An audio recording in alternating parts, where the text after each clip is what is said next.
Olá, já estamos on. Boa noite a todos, bom ano. Estamos aqui reunidos para mais uma conversa online do Partido Livre, no contexto de campanha eleitoral para as eleições legislativas antecipadas de 2022. Esta conversa é promovida pelo Círculo Eleitoral Europa e chama-se Participação Política e Cívica da Diáspora na Europa. Temos connosco 3 participantes. Um dos nossos participantes não pôde, infelizmente, estar presente por imprevistos de última hora. Assim sendo, temos a Ana Tércia Rodrigues Lopes, cabeça de lista do Livre, a este círculo eleitoral. Temos o Miguel Garcia Pimenta, também candidato na mesma lista, e temos ainda a Vera Gomes, imigrada e pertencente à Assembleia do Livre. Vou dar se calhar 20 segundos a cada para se apresentarem minimamente e depois damos início à conversa. E já agora eu vou moderar esta conversa. O meu nome é David Tanganho e sou também membro do Livre e da Assembleia do Partido, emigrado na Suíça. Força, na Tércia, se calhar, começamos por ti. Olá, boa noite. O meu nome é Ana Tércia Rodrigues Lopes, como o David já disse, sou a cabeça de lista do Partido Livre pelo Círculo Eleitoral da Europa para estas legislativas do próximo dia 30 de janeiro. Desde 2010 que sou emigrante, primeiro no Reino Unido, para onde fui ser trabalhadora estudante, todo o meu tempo que lá estive, e mais recentemente estou agora em Barcelona, onde faço investigação científica, e candidatei-me às primárias do Partido Livre para ser a representante do partido pelo Círculo Eleitoral da Europa, e ganhei as primárias e sou, portanto, a cabeça de lista com as outras pessoas também candidatas. E filo, candidatei-me por um grande sentido de uma grande vontade de pegar nesta, às vezes, de satisfação que nós temos com as coisas à nossa volta, e de pensar que então é preciso alguém agir, e por que não eu? E aqui estou, e com uma equipa de campanha que me apoia, e acho que temos muito para oferecer à comunidade imigrante. Obrigado, Ana Tércia. Miguel, força. Olá a todos, o meu nome é Miguel Garcia Pimenta, também estou imigrado há cerca de 10 anos, desde 2011, já passa, já mais de 10 anos. Iniciei o meu percurso de imigrante como estudante de doutoramento no Reino Unido, onde estive durante 6 anos, e atualmente estou nos Países Baixos, onde sou professor assistente na área da psicologia, e onde faço investigação na mesma área. Candidatei-me também às primárias do Livre, também movido pela intenção de contribuir e, sobretudo, de debater as questões que me são mais caras, tanto ao nível da participação democrática como da vida dos imigrantes.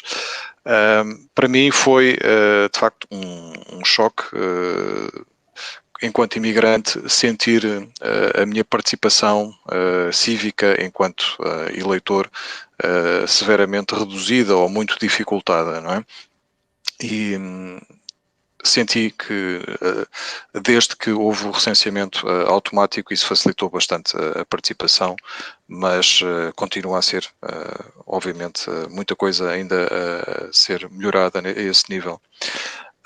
E pronto, e estou neste projeto com grande satisfação e a sentir que as minhas expectativas de participação democrática estão a ser plenamente satisfeitas.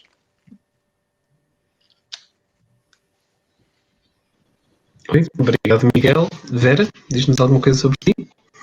Eu sou a Vera Gomes, vivo em Bruxelas desde 2013. Esta foi a minha primeira e única experiência enquanto imigrante. Portanto, eu saí de Portugal em 2013 para trabalhar numa instituição europeia. Entretanto, criei raízes cá em Bruxelas, mas continuo a ter raízes em Portugal. E sobretudo desde 2015, 2016, que tornei-me bastante ativa na defesa de direitos para pessoas com a mesma doença crónica que eu tenho e que deu origem à criação de uma associação em Portugal. enquanto cidadã, tento sempre seguir o que se passa em Portugal, tento participar dentro daquilo que me é possível, e foi por isso que mais recentemente me juntei como membro ao LIVRE. Foi a minha primeira experiência partidária, por me rever nos ideais e por me rever naquilo que são as políticas que o LIVRE defende, e então tornei-me mais ativa nesta área também, com todas as vicissitudes que 2.500 km de distância da capital de Portugal impõem, não é? E agora, sobretudo em fase de pandemia, que viajar não é tão simples quanto isso, e de repente 2 horas e meia de avião tornaram-se, na verdade, 2 ou 3 dias por vezes. Mas ainda assim acredito que mesmo à distância é possível continuarmos a ter um papel ativo no que se passa no nosso país, e que é importante também que quem está fora do país não seja esquecido, e eu acho que isto é um dos pontos que nos trouxe aqui este debate hoje, e acho que é um dos pontos principais, de facto, a ter em conta, que é o grande número de portugueses que não habita em território nacional, mas que ainda assim precisa ter também as necessárias condições para poder participar ativamente no que se passa e nas decisões do nosso país.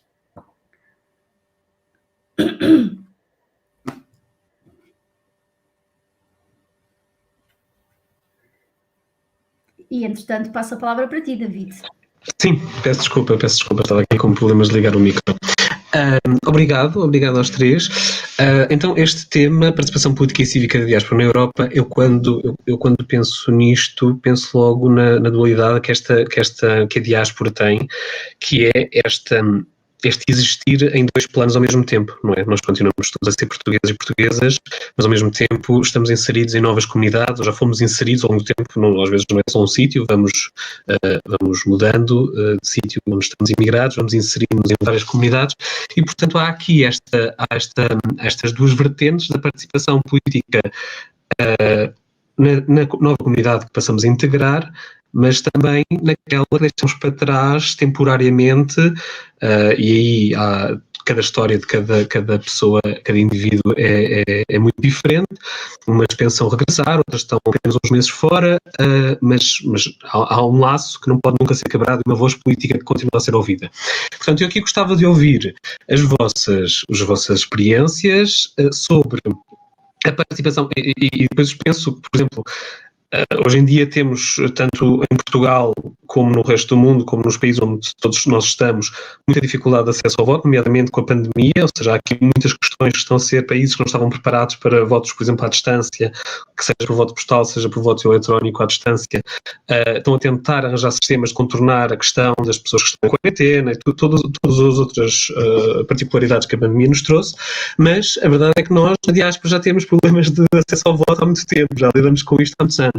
E, portanto, eu gostava de vos ouvir sobre a vossa experiência pessoal, o vosso parecer, sobre as vossas dificuldades, ou como é que tem sido a vossa participação política, não só no acesso ao voto, como participação política no geral, mas também na comunidade, ou seja, os países onde vocês estão aceitam, por exemplo, a participação política a nível local, de pessoas imigradas, perceber estas 2 nuances. Se calhar agora começo pela Vera, que foi a última a falar, pode ser agora a primeira. É curioso, estava-te a ouvir a falar sobre a questão do voto e estava-me a rir, mas quase de nervosinho, com o sobrolho a tremer, porque de facto a minha experiência com o voto, desde que eu saí de Portugal, tem sido muito altos e baixos. E muitos altos e baixos porquê? Porque quando eu saí de Portugal em 2013, eu saí com um tipo de contrato profissional muito específico, portanto eu vim destacada, o que significa que toda a minha vida contributiva, o meu contrato de trabalho, todas as minhas obrigações permaneceram em Portugal. E isso significa que também o meu domicílio oficial era em Portugal e não aqui na Bélgica, por causa de todas este contexto. E o que é que isso significou? Significou que cada vez que eu quisesse votar, eu tinha que ir a Portugal. Eu não conseguia votar aqui em Bruxelas. E obviamente que isso, a consequência que isso trouxe foi que, ou por questões relacionadas com trabalho, ter que viajar no dia a seguir às eleições, etc., fez com que eu não conseguisse votar uma série de vezes. E isso frustrava-me imenso.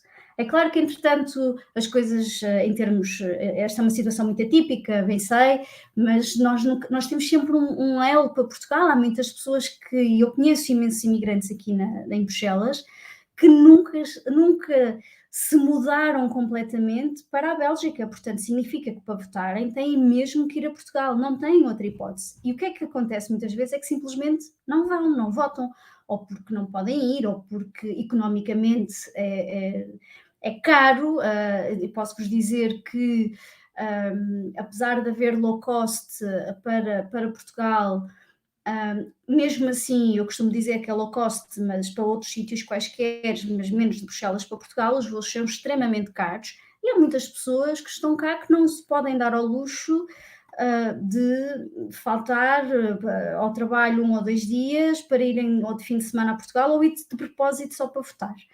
Pronto, isso foi uma questão. E agora, entretanto, a minha situação profissional também se alterou, o que significou que, então, o meu contrato passou a ser aqui na Bélgica e, portanto, o meu último ano foi precisamente a mudar toda a minha documentação para Bruxelas, e por causa do recenseamento automático que o Miguel falou, agora finalmente posso votar sem qualquer tipo de problema aqui na Bélgica.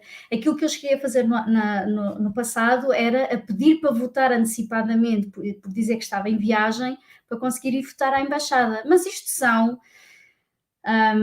recursos que nem toda a gente os conhece, ou que nem toda a gente tem acesso. Depois existe também um grande problema cá, que é tudo o que é grupo de imigrantes aqui na Bélgica.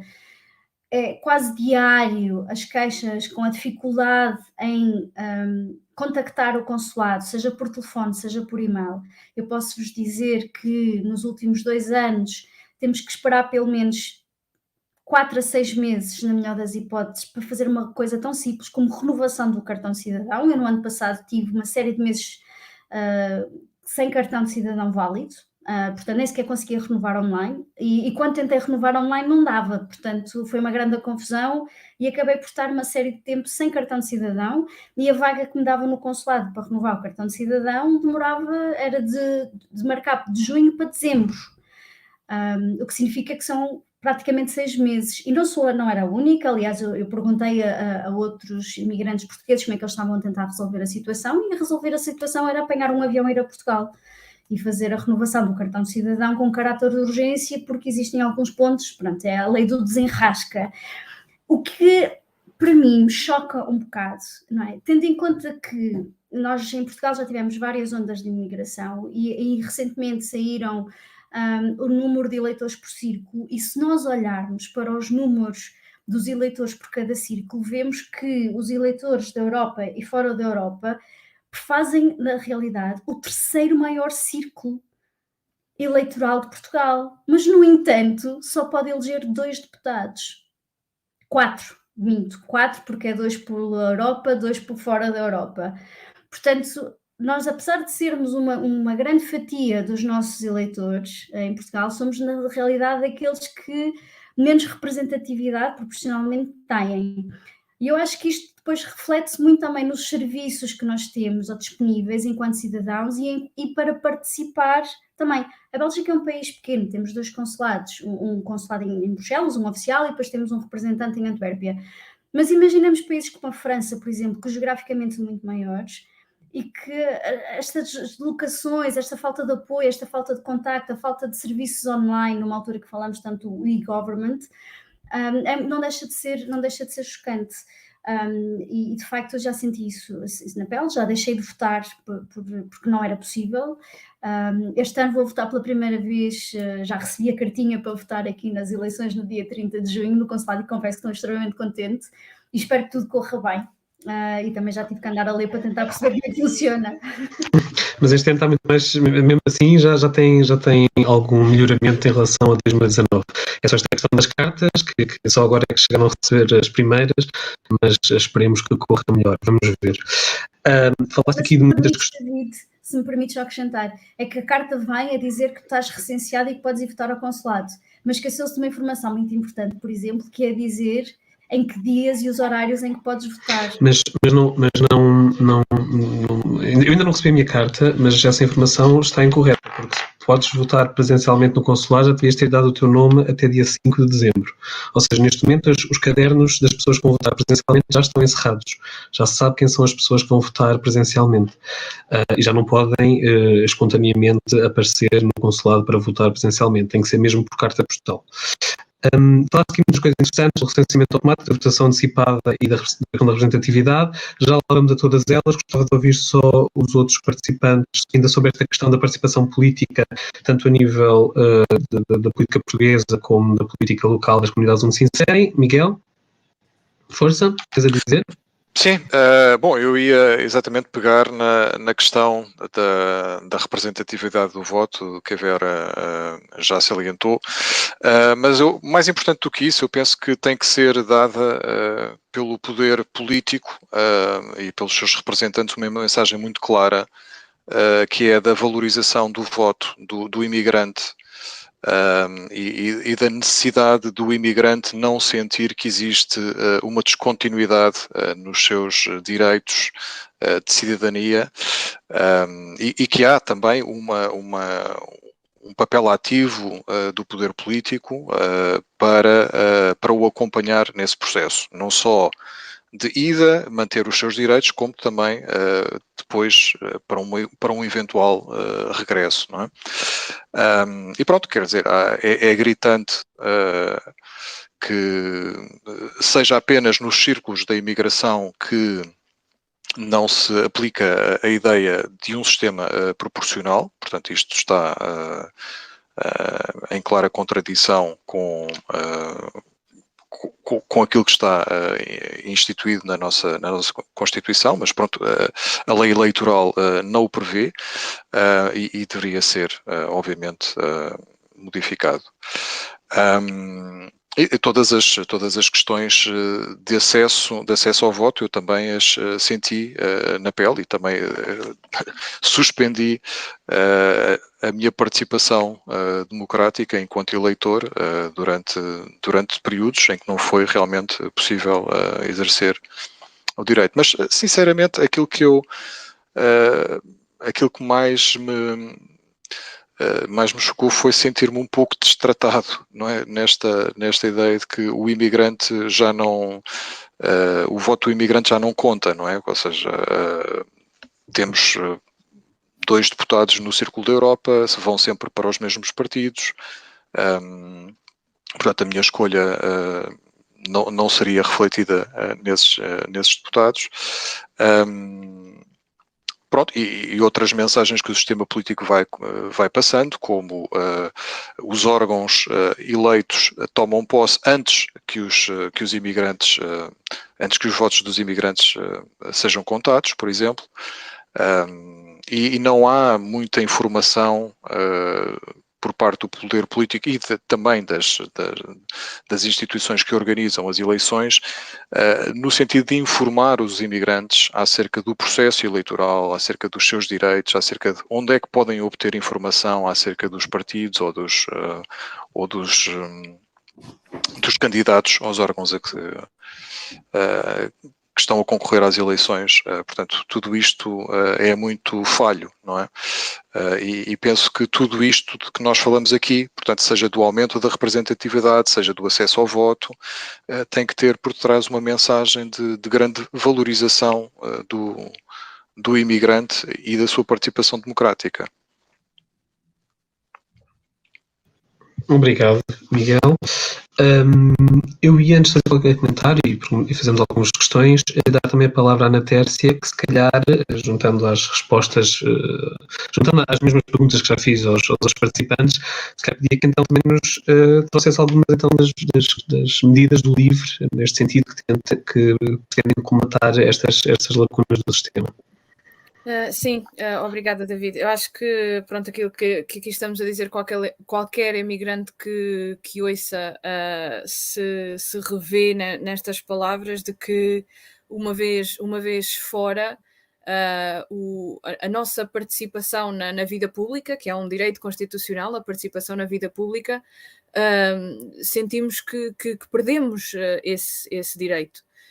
Até porque falaremos da participação cívica um bocadinho mais à frente, mas a única participação na vida democrática do país de um imigrante reduz-se ainda mais só ao momento do voto, e mesmo no momento do voto há todo um número de complicações, que já falámos aqui, que torna essa participação muito difícil.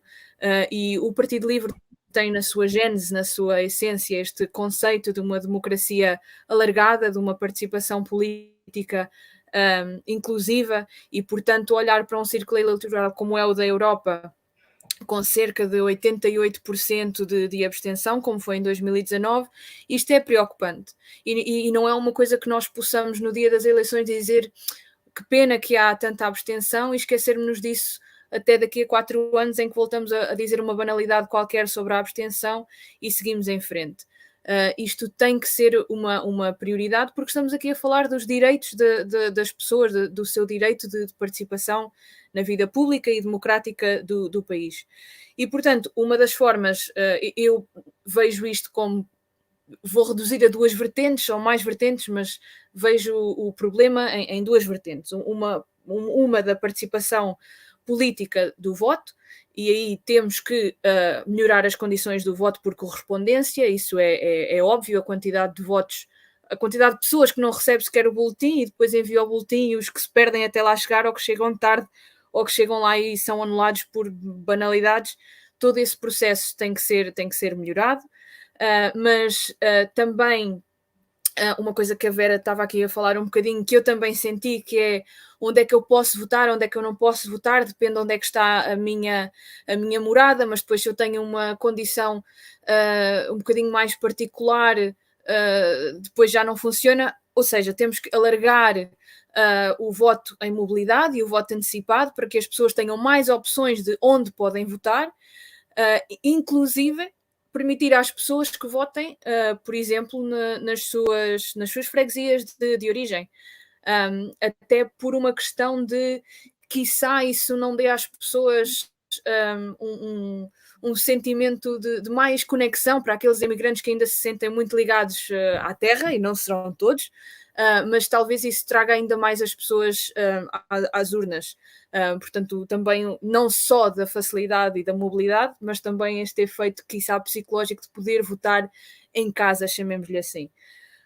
Mas depois, nesta parte do voto, outra coisa que tem que ser, estamos em 2022, já é mais que hora de começarmos a pensar e a falar seriamente em desenvolver e investir e experimentar modelos de voto eletrónico não presencial. E o círculo eleitoral da Europa seria, e fora da Europa, seriam os meios, quiçá, ideais para testar esses sistemas, até porque seria difícil termos um sistema pior do que aquele que temos agora, que já tem tantos erros, e que nos leva a níveis de abstenção tão elevados, e, portanto, acho que vale sempre a pena, pelo menos, começar a testar sistemas de voto eletrónico não presencial.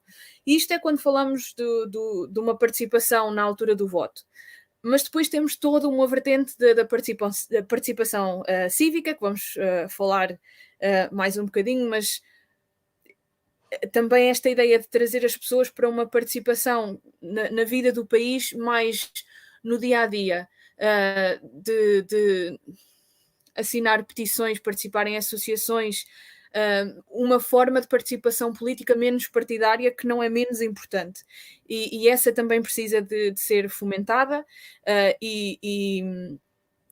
o apoio ao movimento associativo é uma das prioridades desta candidatura do LIVRE ao Círculo Eleitoral da Europa também, e creio que a Vera tem experiência com o movimento associativo e poderá falar-nos um bocadinho mais disso, mas eu, pela minha vida, pelo meu percurso de vida, também tive algum contacto, menos direto, mas tive algum contacto com o movimento associativo e sei qual é que é o poder de dar respostas às pessoas no terreno, que é uma coisa que a política partidária às vezes tem dificuldade em fazer, ter uma implementação local muito individual com as pessoas, e o movimento associativo tem isso.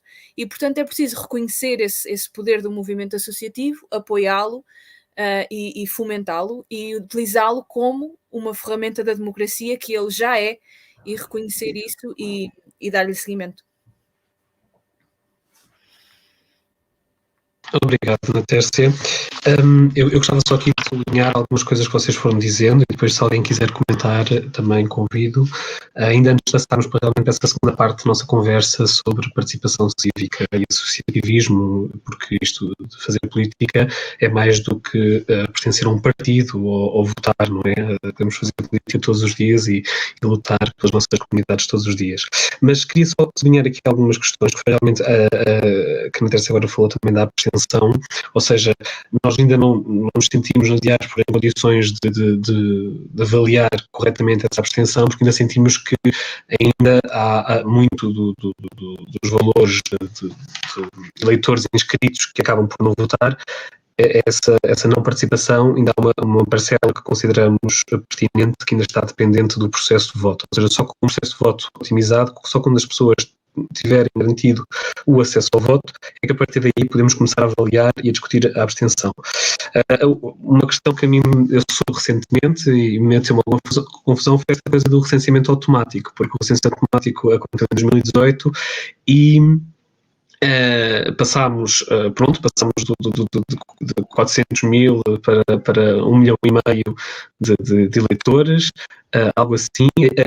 Os níveis de abstenção também, isso teve a ver mais com o voto postal, mas ou seja, também a participação também aumentou muito, porque todas as pessoas passaram a estar recenseadas e, como tal, passaram a receber também o postal para votar através do serviço do voto postal nas eleições legislativas. Mas, por exemplo, recentemente que esse recenseamento automático foi só no momento. Foi só naquele momento para as pessoas que estavam com a morada fiscal no estrangeiro em 2018. Isso quer dizer que cada vez que uma pessoa se volta a atualizar o seu cartão de cidadão, se não diz que quer continuar a permanecer a votar no estrangeiro, o sistema volta a levá-la para Portugal, ou então as pessoas que fazem a partir daí, que migraram, entretanto, não ficam automaticamente recenseadas no estrangeiro, ou seja, tudo isto são questões burocráticas que atrapalham o direito ao voto e que não fazem sentido nos dias de hoje e que ficam muito dependentes dos serviços consulares, não é? O funcionário tem que lá estar a lembrar, olha, quero votar, e não devia ser assim, porque em Portugal, quem mora em território português, ninguém lhe pergunta se quer votar ou não, se tem uma morada e está recenseado nessa localidade. Esta questão, também falaram da votação antecipada, a Vera falou da votação antecipada, e é uma questão muito interessante, e é realmente, tal como a Vera, é assim que muita gente tem votado. Ou seja, o que acontece é que o direito ao voto antecipado, infelizmente, e o LIVRE defende que os votos antecipados, ou o voto de deslocação, ou por incapacidades, ou seja, todos os direitos e todos os métodos de votos que são dados em Portugal também deviam ser dados aos imigrantes, até porque se alguém morar em Portugal que pode estar deslocado no dia do voto, também há um imigrante que pode estar deslocado, não é? Portanto, também devia ter acesso a um sistema semelhante. Mas a votação antecipada, que não existe para imigrantes, existe só para recenseados em Portugal no estrangeiro, ou seja, uma pessoa que mora em Lisboa e está a viajar e pede para votar antecipadamente num qualquer posto consular. É muito interessante porque tem sido realmente este método usado pelos imigrantes para dar um bocadinho a volta a isto, não é? Por exemplo, imigrantes que chegam à conclusão à última da hora que ainda não estão por algum motivo recenseados no país onde habitam, podem aparecer, porque a lei não fala onde é que habitam, diz onde é que estão recenseados, e quando eles estão recenseados em Portugal, podem efetivamente dirigir-se a um posto consular. Isto é importante também para quem nos está aqui a ouvir, e já agora sigam a página do livro, que nós tentamos sempre partilhar informação relativamente a como as pessoas têm acesso ao voto e praticar o seu voto, mas as pessoas podem então realmente aparecer, e este ano será de 18 a 20, podem aparecer no posto consular e mostrar que estão recenseadas em Portugal e votar. E depois realmente há a questão da representatividade que a Vera começou e o Miguel falou e antes também. que é termos realmente 2 deputados, ou seja, há aqui um desinteresse, ou pelo menos não há um desequilíbrio na representatividade, e nem é questão de serem só 2 deputados e sempre os mesmos, porque há pequenos distritos que estão exatamente nas mesmas condições, ou seja, Porto Alegre, por exemplo, também só elege 2 deputados e também não varia muito tendo em conta a dimensão dos 2 maiores partidos. A questão é que este é o terceiro maior círculo eleitoral, não é? A seguir a Lisboa e ao Porto, a Europa é o círculo com o maior número de eleitores, ou seja, as pessoas que aqui estão deveriam representar cerca de 24 deputados ou coisa assim, e mesmo que digam que mas vocês não têm uma grande participação, mesmo a participação que temos é equivalente a outros distritos que elegem 9 deputados. Portanto, há realmente aqui muita coisa para melhorar, mas então, se alguém quer, se calhar, mandei assim aqui várias coisas para cima da mesa. Alguém quer comentar brevemente, antes de passarmos para a segunda parte do debate, algumas destas? Ou... Sim, a questão da representatividade, como disseste e bem, o número de deputados não reflete o número de eleitores inscritos. Pronto, para que se perceba, neste momento nós temos no Círculo da Europa e fora da Europa cerca de 1.500.000 inscritos que elegem 4 deputados e que são os mesmos números de eleitores inscritos que existem no Distrito do Porto e que elegem 40 deputados. Portanto, estamos a falar de 10 vezes menos que são atribuídos aos círculos de fora da Europa e fora da Europa, não é? E pronto, e quer dizer, isto esbarra na lei eleitoral, mas também naquilo que está inscrito na Constituição, que só prevê que o sistema proporcional seja aplicado dentro dos círculos eleitorais nacionais. Portanto, é algo que, enfim, a Constituição obviamente reflete o tempo em que esta lei foi criada, mas obviamente que a imigração portuguesa mudou, não é? E aumentou, e isto tem mais acesso e há mais possibilidades de acesso ao voto neste momento, e tudo parece ainda estar a pensar num tempo em que os imigrantes enfim, não estavam tão despertos para a sua participação democrática e pronto, e é realmente algo que precisamos de corrigir, e poderá ter que ser feito um percurso, não sei se bastará apenas a mudança da lei eleitoral, se teremos de debater aspectos constitucionais também, não é? Uma vez que isto está inscrito na Constituição desta maneira. Portanto, poderá ser um percurso longo e mais complexo do que o que se poderá adivinhar, não é? Sim, não é linear, não é? Ou seja, há muitas soluções em cima da mesa, desde aumentar a representatividade destes círculos, mas também extingui-los, ou seja, por exemplo, sabemos que muita da população, principalmente nos anos 50 a 70, veio precisamente de regiões que hoje em dia estão também subrepresentadas e que são muito vocais sobre isso na Assembleia, que são, por exemplo, o Minho, Trás-os-Montes, a Beira Alta, que vêem também os seus números de deputados diminuir de eleição para eleição, e sabemos que muitos dos imigrados são precisamente, grande parte, são precisamente destas zonas, e poderíamos estar, por exemplo, uma das soluções também que se começa a falar era voltar a inserir estas pessoas nestes círculos para aumentar a representatividade destes círculos, tendo sempre a noção de qual é a percentagem de pessoas imigradas, que é para termos as questões próprias dessa população. Natércia, queres dizer alguma coisa em relação a isto?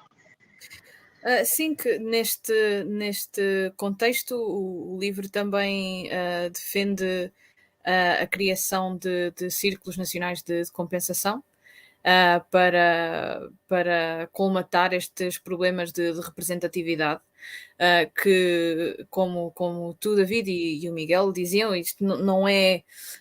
Ou seja, não basta fazer campanha no Círculo Eleitoral da Europa dizendo vamos aumentar o número de deputados.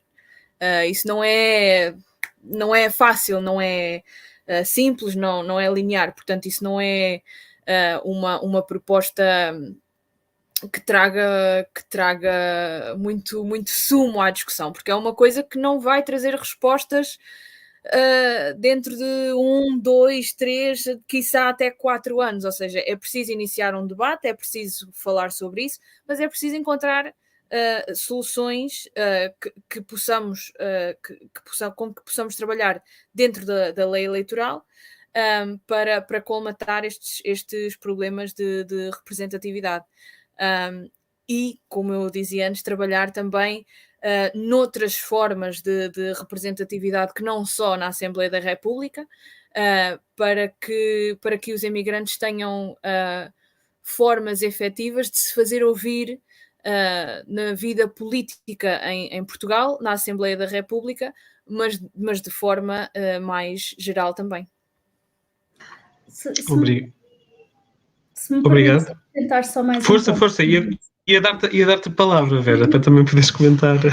Porque Sim, força. nós temos estado a falar aqui da questão do voto, e obviamente que o voto é uma forma de nós nos expressarmos, mesmo sendo imigrantes, nos expressarmos sobre aquilo que se passa em Portugal e de escolhermos quem queremos que nos represente em Portugal na nossa ausência, como é óbvio, isto é extremamente importante. Mas as necessidades dos imigrantes e da comunidade na diáspora vai muito mais além da necessidade do voto ou de conseguir renovar o bilhete de identidade ou pedir uma certidão de nascimento ou um registro criminal, etc. Passa muito também, por exemplo, pela questão da educação, porque aquilo que acontece é que nós já começamos a ter segundas e terceiras gerações de portugueses, sobretudo aqui no Círculo da Europa, porque já existe uma longa tradição de imigrantes em alguns países, não é? O caso da Bélgica, a França, a Suíça, a Alemanha, que são países historicamente que temos valores mais altos de imigração, e depois há esta questão da educação, há a questão do ensino da língua portuguesa, até o próprio acesso à cultura portuguesa, que não é assim tão fácil quanto isso. E de facto aquilo que muitas vezes acontece é que os pais querem que os filhos aprendam português, mas não têm onde, por exemplo, não é? Nem há uma alternativa, e agora que está muito em voga por causa da pandemia, a questão do ensino online, mas por que não haver aulas de português online? Eu vivo com um belga, e uma das nossas grandes lutas aqui em Bruxelas, por exemplo, foi encontrar um sítio que ele pudesse aprender português, pudesse aprender a minha língua. Eu a língua dele não tive qualquer problema, como é óbvio, mas ele queria aprender a minha língua para falar com a minha mãe, para falar com o meu pai, falar com os meus avós, para conseguir comunicar com a minha família, e não foi fácil encontrar sítios que de facto se aprenda português de Portugal.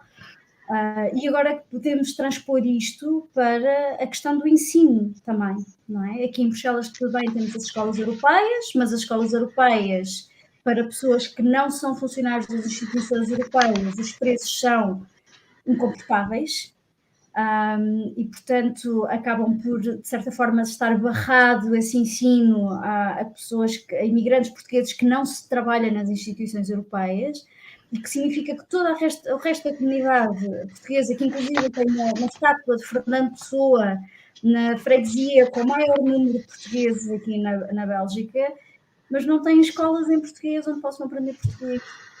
Eu acho esse tema muito interessante, até para fazermos aqui a ponte, ou seja, porque realmente nós estamos a falar do voto e da representatividade, porque são aquelas, a pedra basilar da nossa participação, para que depois essas nossas outras lutas possam realmente ter eco, onde possa haver diferença. Ou seja, estamos aqui ainda a lutar, o problema é que ainda estamos a lutar para termos voz, e que só quando tivermos ter voz é que realmente depois podemos ser ouvidos.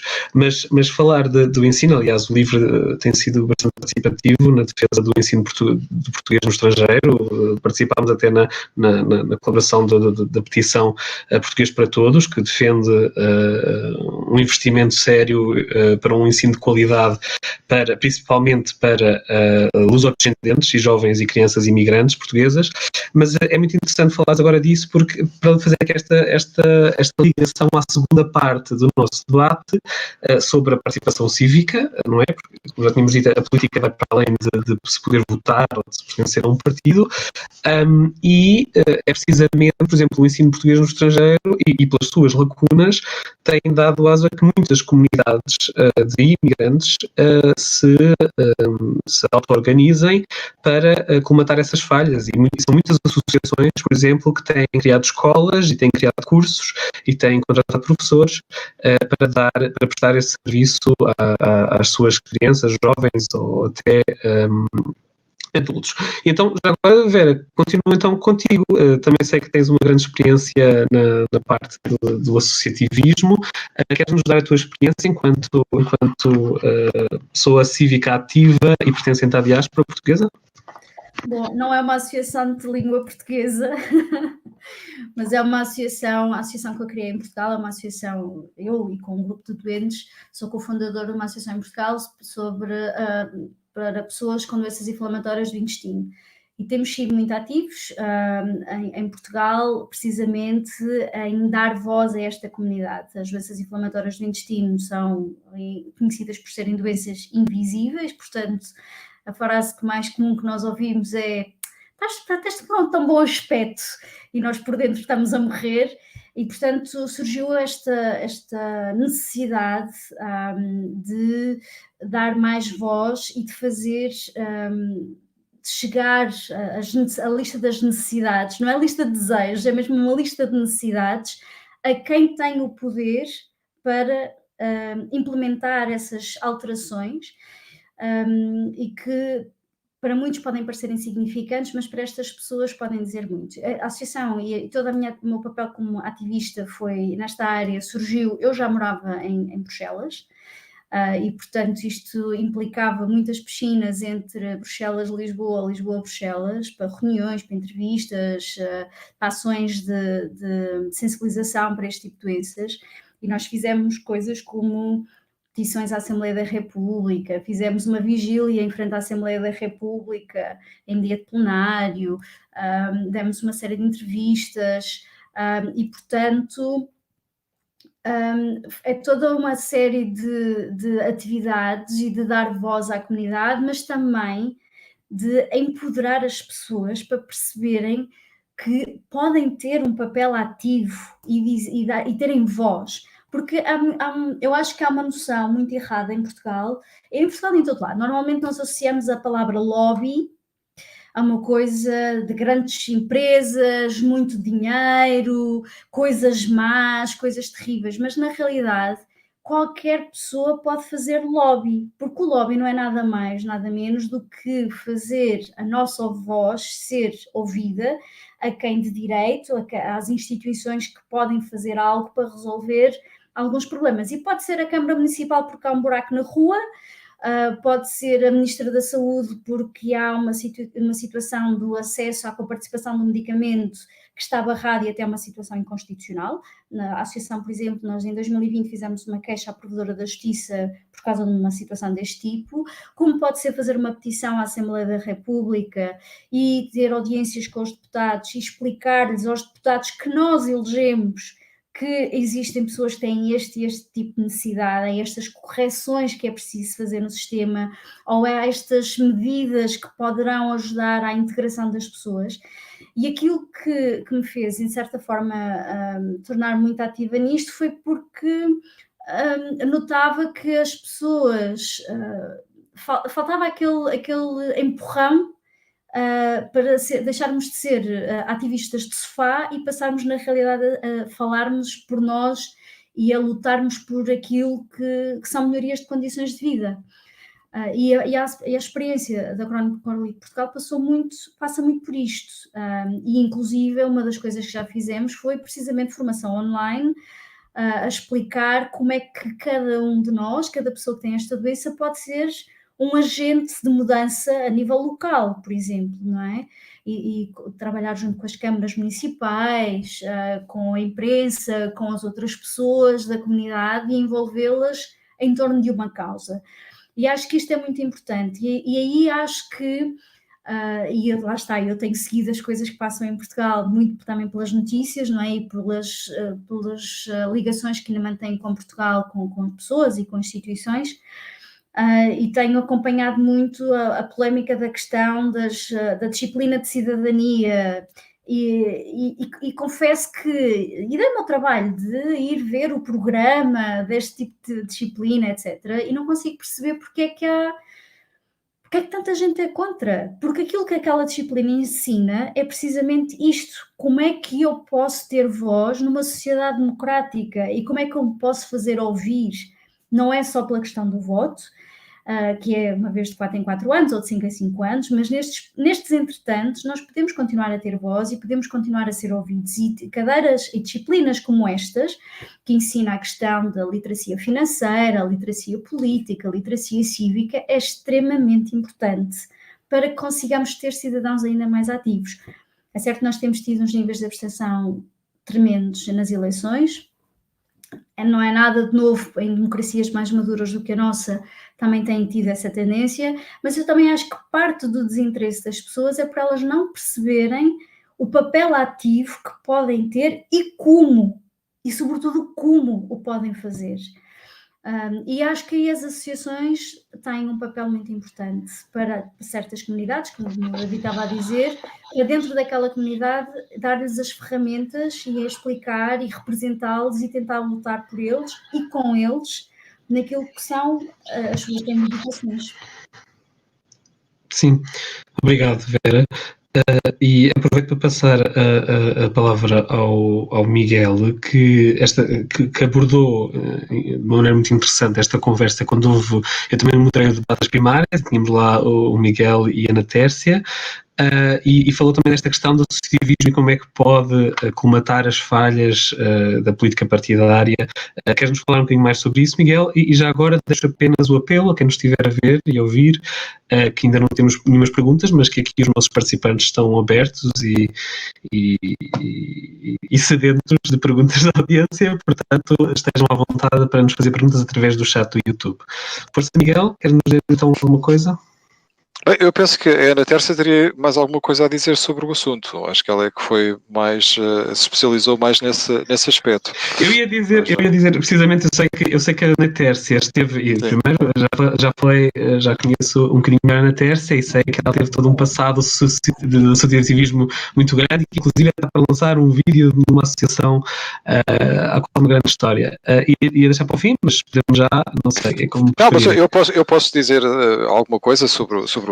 Eu acho que é importante que as associações de imigrantes portugueses continuem a ter um papel na construção da nossa vida democrática, mas penso também que elas precisam de ser melhor organizadas, não é? E precisam de ser mais visíveis para as pessoas, para os novos imigrantes, e precisam ter uma presença mais continuada na vida dos imigrantes. Portanto, as experiências são dispares, dependem muito de país para país. Por exemplo, no país onde eu vivo, as associações de imigrantes portugueses são relativamente pouco representativas, e estão muito concentradas, por exemplo, na zona de Amsterdão, Roterdão, na zona onde eu vivo, no norte da Holanda, não tenho conhecimento de nenhuma associação de imigrantes, e penso que deveria ser feito um esforço de federar estas associações para que lhes dar um desígnio comum, e que para elas possam também ter um papel mais ativo até na vida política da nossa dos imigrantes, não é? Estou a pensar, por exemplo, que as associações de imigrantes poderiam ter um papel importante na eleição ou na proposição de candidatos ao Conselho das Comunidades Portuguesas, não é? Outra coisa de que não falámos ainda aqui, e que poderia ser interessante também, não é? Agora, Sim, tu ouviria ao David e depois... Sim, não, terminava agora, obrigado, Miguel, e terminava então realmente pedindo também à Ana Tércia que nos desse o seu contributo. Sabemos também ou seja, que conheço pessoalmente, e ela também apresentou durante as primárias do LIVRE a sua participação no associativismo, não só em território nacional, como também já como imigrante.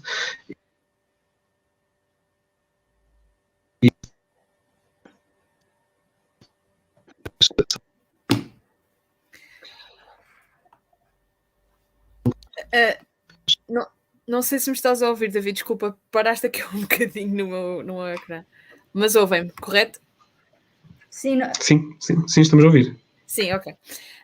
Sim, é verdade que o movimento associativo, o associativismo tem um lugar especial, eu tenho um vínculo muito, muito pessoal, do meu percurso pessoal com o associativismo, e tive alguma participação também com algumas associações quando estava fora, embora mais como membro, não tive uma participação de direção, mas o movimento associativo sempre foi algo que me fez muito, muito sentido, por várias razões.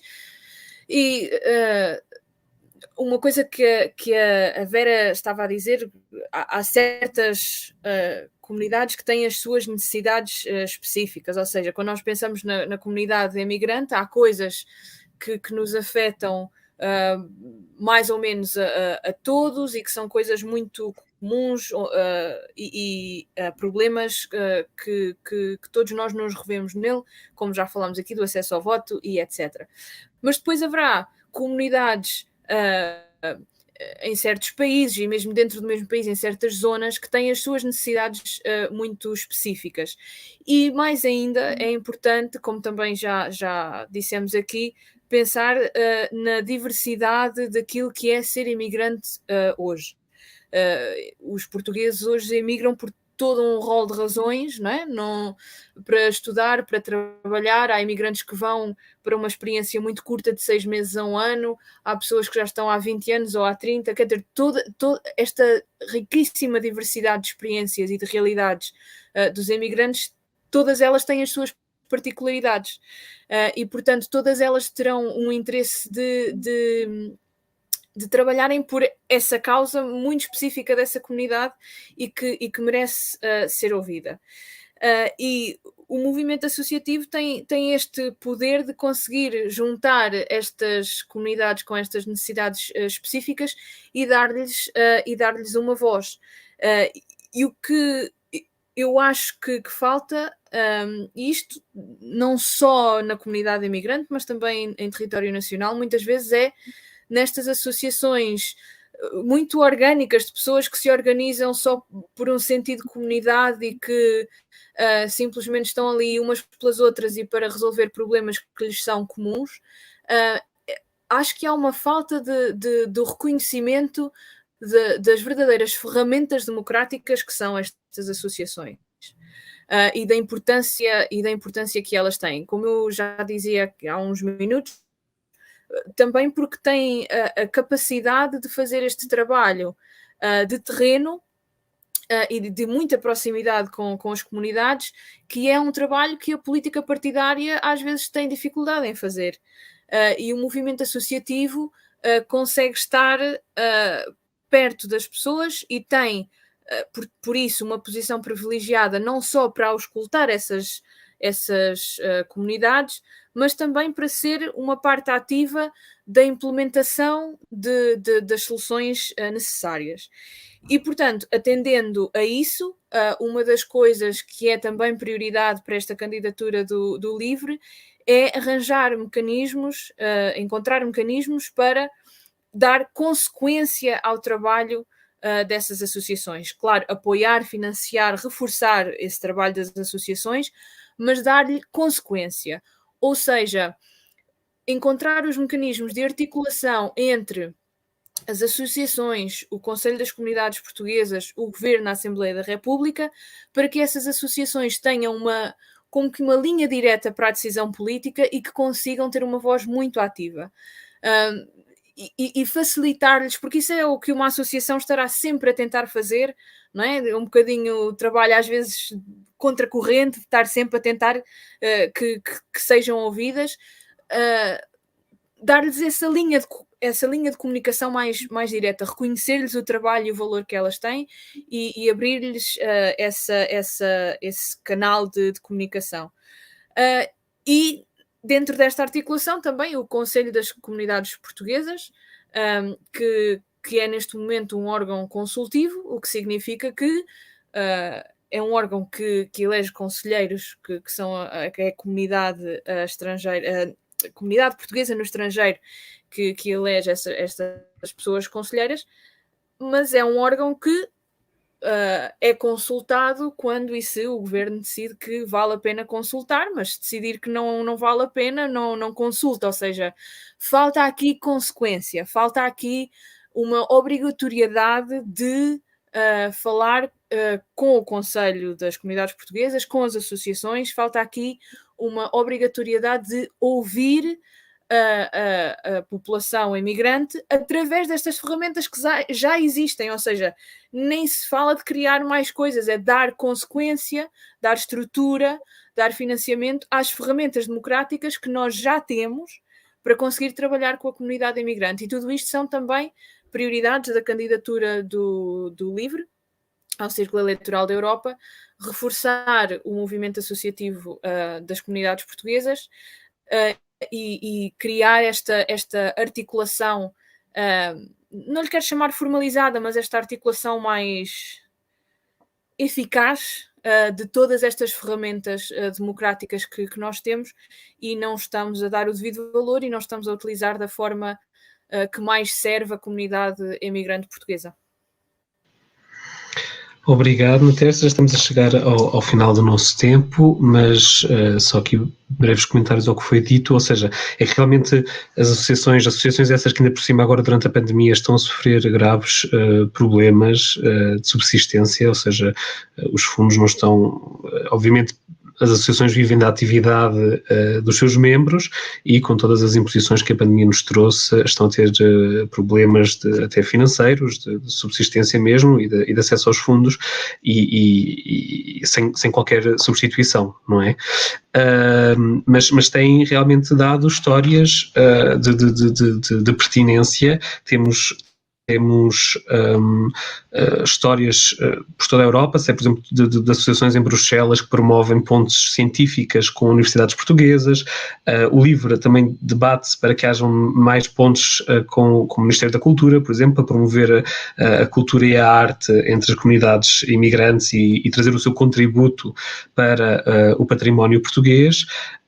Mas também, por exemplo, é interessante e vi uma pessoa que me estava a acompanhar no YouTube a falar de RTP Internacional e, por exemplo, recordo-me ainda no século passado, no final do século passado, quando houve um grande movimento associativista pelo simples direito nos Estados Unidos, na costa este dos Estados Unidos, pelo simples direito das comunidades à RTP Internacional. Houve ali uma altura em que queriam fazer as comunidades pagar, ou seja, tornar um canal pago, e os portugueses não, este é o nosso elo de ligação ao nosso país e este é um direito nosso.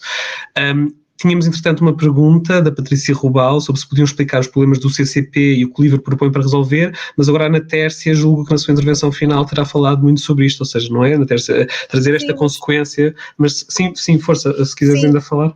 Posso se calhar esclarecer um bocadinho os problemas do Conselho das Comunidades Portuguesas.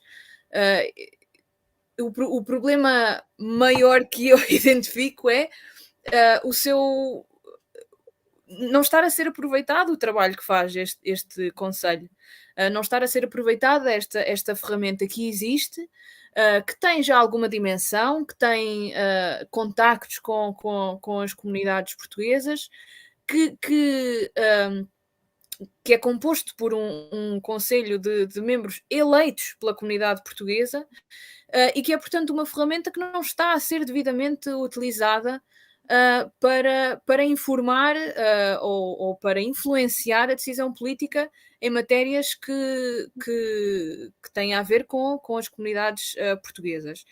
E, portanto, o que é que se propõe para resolver? Era o que eu falava há uns minutos, esta obrigatoriedade de qualquer decisão política que tenha a ver com a comunidade imigrante, uma obrigatoriedade de pedir um parecer ao Conselho das Comunidades Portuguesas, e para isto é preciso dar a esse Conselho a estrutura e o financiamento necessário para isso, é preciso formalizar os direitos e os deveres dos conselheiros eleitos e dar-lhe, portanto, o peso que deveria ter, porque se nós passamos por eleições, e são eleições sérias para ter um conselho destas estas pessoas representantes, então é apenas justo que este Conselho tenha a consequência, volto outra vez à palavra consequência, de representação da comunidade. E essa é uma forma de criarmos mais representatividade na Assembleia da República se o Conselho das Comunidades Portuguesas tiver uma influência direta no parecer político e na decisão política naquilo que tem a ver com as comunidades portuguesas. Portanto, o problema, que talvez não seja um problema com o Conselho ele mesmo, mas o problema é que temos aqui uma ferramenta a que não damos o devido valor e que não utilizamos da forma mais eficaz e que melhor serve a comunidade imigrante portuguesa. E, portanto, acho que o problema a resolver é esse, e é dar-lhe esse peso e essa influência. Obrigado, Natércia. Concordo com tudo o que disseste. Eu, se calhar, agora já atingimos o nosso tempo para esta conversa, que foi muito interessante, mas dava só um minuto a cada um de vós, assim, para umas declarações finais, e estamos em tempo de campanha, e é nesse contexto que esta conversa foi feita. Portanto, peço à Vera para fazer apelos ou uma mensagem que quer transmitir-nos aos nossos candidatos, que deixem claras as lutas com as quais se compromete o LIVRE na comunidade imigrante. Começamos pela Vera, Miguel, e depois acho que finalizamos com a nossa cabeça de lista. Força, um minutinho para cada. Ok, 60 segundos, lá vou eu. Eu acho que aquilo que eu gostaria de dizer é que é mesmo muito importante que se vote, porque cada vez mais nós ouvimos votar para quê, não muda nada, mas na verdade o não votar muda muita coisa, e é uma forma de expressão, de participação, de dizer eu quero isto, eu quero aquilo, e quando nós não dizemos aquilo que queremos, alguém escolhe por nós. E lutou-se tanto para que cada um de nós tenha voz, que é muito importante que se saia do sofá e que se vá votar. Eu sei que é complicado às vezes perceber como é que a gente tem que votar enquanto somos imigrantes e como é que temos que fazer, mas o Portal Nacional das Eleições da Comissão Nacional de Eleições é um bom princípio para tentar perceber o consulado, mas tentem votar e tentem participar e tentem se expressar, não deixem que alguém escolha por vocês. E obrigada. Bom, então é a minha vez. Bom, eu penso que há boas razões para escolher o LIVRE, no caso dos imigrantes que estão quer na Europa, quer no resto do mundo, e penso que o principal é o facto de o LIVRE ser um partido que valoriza a participação democrática, valoriza o voto e as lutas dos imigrantes, e terá sempre os imigrantes no centro das suas preocupações, com grande sentido de responsabilidade, ou seja, nós estamos bem cientes das dificuldades que existem em termos da representatividade. Existem obstáculos, como nós já falámos, na lei eleitoral, e bater-nos-emos por isso. Existem também dificuldades de acesso ao voto e o voto eletrónico, que já foi testado noutros países e tem algumas dificuldades. Nós temos que garantir que bater-nos-emos por experimentar estes sistemas, mas garantindo condições de segurança e de fiabilidade. Portanto, não estamos apenas a fazer promessas vãs, queremos estudar essas propostas, queremos experimentá-las, porque achamos que são o melhor para a nossa comunidade e para que se mantenha esta ligação, portanto, que não se perca a noção da coesão nacional, estando os portugueses onde estiverem, têm direito à representação e a exercer os seus deveres cívicos. E finalmente eu, se calhar, vou juntar um bocadinho das duas intervenções. É claro que o primeiro apelo é o apelo ao voto. Eu sei que enquanto imigrantes muitas vezes sentimos este desalento que está ligado à dificuldade do voto e a esta percepção, que não é só percepção, é real, de uma voz reduzida do nosso voto. Mas é importante aparecer, é importante votar, é importante sinalizar que estamos aqui, que temos uma voz, queremos essa voz, que nos é devida essa voz, e, portanto, ir votar sempre. E o segundo apelo é, claro, o voto no Partido Livre, no Círculo Eleitoral da Europa.